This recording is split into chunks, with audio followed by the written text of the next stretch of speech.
Michael closely in CIT. I'm nominally down as a testbed manager in CIT, but I look after a lot of the infrastructure from a research point of view around the institute. Just a quick snapshot on the Nimbus Centre where I'm based and Alan and Susan are based out of. It's a building within the institute. We work under the aegis of buildings and estates, and we have a very close working relationship with buildings and estates. They allow us a significant amount of autonomy to do what we want to down there, and the upshot of that is we act as guinea pigs for buildings and estates as well, for kind of maybe slightly off the wall stuff, or some of this energy efficiency things give people the shivers. So we act as the place where you go in and you start actuating and doing kind of maybe stupid things, but we'll verify whether they're stupid or not, or whether there's a cost-benefit analysis or not, and so on. We have what we call an energy test bed. It was an idea a long time ago, basically to provide access to buildings and infrastructure within the institute. Now that can be control systems, heating systems, cooling systems. We have a microgrid, so we have generation, we have storage, battery storage, we have thermal storage. A couple of years ago there we were involved in an ERC project with DIT around phase change materials, and we have a phase change material tank there. So we're used to messing about with kind of stuff on the edge of the TRL levels down at the lower TRLs and bringing them through. And we have a reasonable amount of staff in the building to help support and implement, manage those types of trials. So working on these European type projects is nothing new to us. We're willing to open up our building, and at this stage now we've built a reasonable level of competence and we've trust with buildings and estates. So we actually have opened up into the institute, and CIT is open as a test bed for a lot of these new novel technologies at all the TRL levels, to be fair. You can see Exogen there, a spin-out from DIT. We're working with them. United Technologies are a large multinational, I'm sure you're aware of. United Technologies Research Centre Ireland is based in Cork, and we work closely with those guys across a number of different types of European projects and local projects. The other guys, Intel. I should have probably put IBM there as well. So initially we started off as what we call the National Sustainable Building Energy Test Bed, which is a bit of a mouthful, but basically it's using the Nimbus building as a living lab.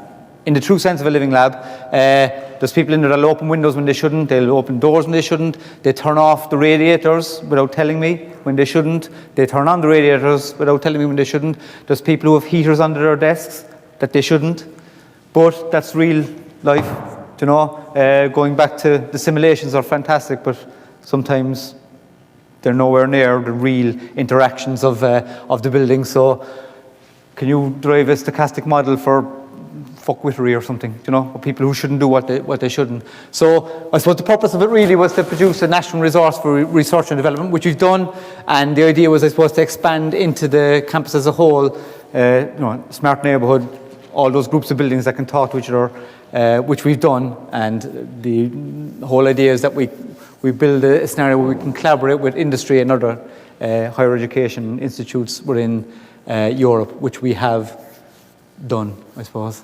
This is a kind of a rough setup.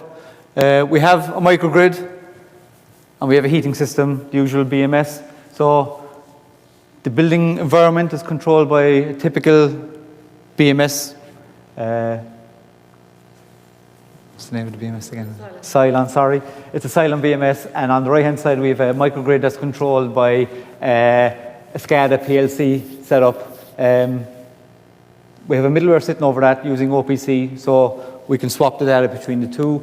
We're giving people, we expose all the data points to people, and they can use that to match supply to demand, demand to supply, mess about with just supply, mess about with just demand. We have plumbers who put in new valves. We have people who put in new novel control algorithms. Again, DIT putting in thermal stores, and we offer that facility. Again, we've been doing this for a number of years. We've proved our competence in this area, and we've extended out into the campus as a whole. So we have access into the Melbourne building, which Topaz is going to be using. We have access into a new E2D there is a Horizon 2020 that we got there the last couple of weeks, which is district heating testbed. So what we have in that square, that was it 53 acres, Mick, is it, whatever, is a group of buildings and assets, I suppose, that replicates what you would see, mixed-use buildings that you would see in a typical kind of, small smart city. Okay. Obviously, the move now that CIT has taken towards ISO 5001 has a requirement for a large amount of measurement and verification. And in the land of measurement and verification, ICT infrastructure is critical, the data you're getting is critical, the management of all those assets is critical, and it's a pain in the ass. But we have, I suppose, over the last number of years, trialled various solutions, and we're willing to trial other solutions. Topaz being another one of those, I suppose. And what we try and do is, within the Nimbus infrastructure, essentially, is it trial something that has a high fidelity for the campus as a whole, because we have the same mix of students and staff. We have the same mix of office space, workshops, and classrooms. We're in our own building and access, obviously, to the other buildings.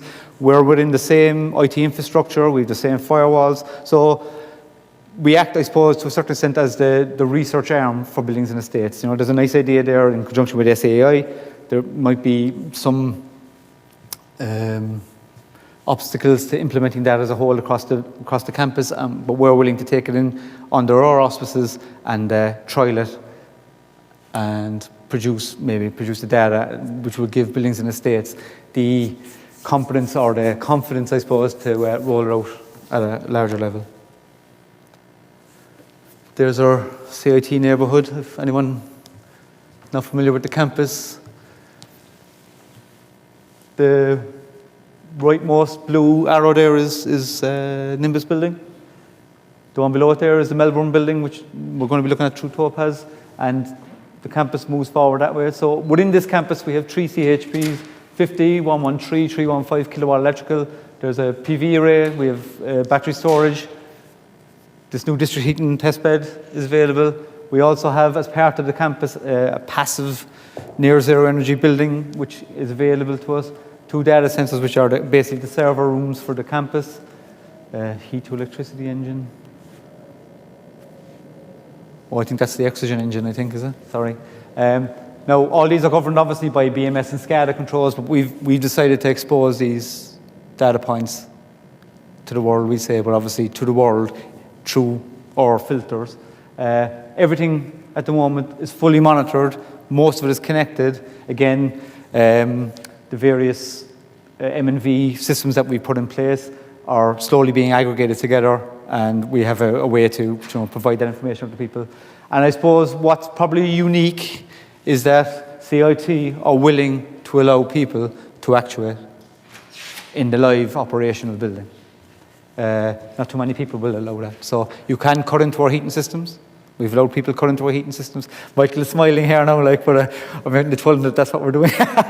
But we have allowed people cut into our heating systems, use our CHPs, run some control algorithms, preheat our buildings, dump our heat, and so on. So I think what it does provide is something that's unique, definitely in Ireland, something on this scale, a public building with all the regulatory issues around it, and we're willing to let people play with it to a certain extent.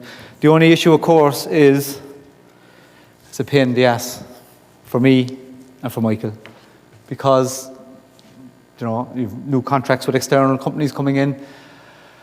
Because of the research element, people are very focused on the granularity of the data, the accuracy of the data, so that means we have to put in extra warranties. We need a better class of actuator, we need a better class of sensor, we need to put extra maintenance contracts in place. We have to be very proactive in the way we do our maintenance. So we're looking at total preventative maintenance as opposed to the kind of reactive stuff. When it breaks, we'll fix it. If everyone is warm, there's no need to worry about the heating system, whereas we're saying we have to worry about the heating system because we have 4 customers coming in the next 6 months. We have to make sure it all works. We have to do all this data analysis. There's I know it's kind of unreadable, but that's part of a huge spreadsheet that I have for each individual asset within the testbed. That's a huge overhead. it's a phenomenal amount of work just to get to a stage where you can say to somebody, come in, especially again in the light of everybody else's reduced budgets, reduced resources. There's enough time in the world to do the job you're doing, never mind the extra 2 jobs that you're required to do as well, Even in the public sector that happens. So again, we fall under the same regulations on 30%, 33% energy efficiency as the rest of CIT. We have a research remit for all the other projects we're doing, so we probably have more data, but we also have built-in extra flexibility into the systems. But again, that comes with a huge administrative overhead. Now, any tools that will help alleviate that overhead are welcome to me. I assume they're welcome to anybody else who manages buildings. That last paragraph there is a blurb from the Topaz website. Provide decision support tools, providing visibility on how energy-related decisions impact on cost and user comfort. The 2 main things, really. You stop the people from using the building from cribbing, and it doesn't raise your costs, you're on the winner straight away. Going back to what you said about SMEs and people who, I agree with you on that. It's all very well people who are conscious of ICT and energy efficiency talking around the table all day long. Do you know what you're talking about when you approach somebody who doesn't?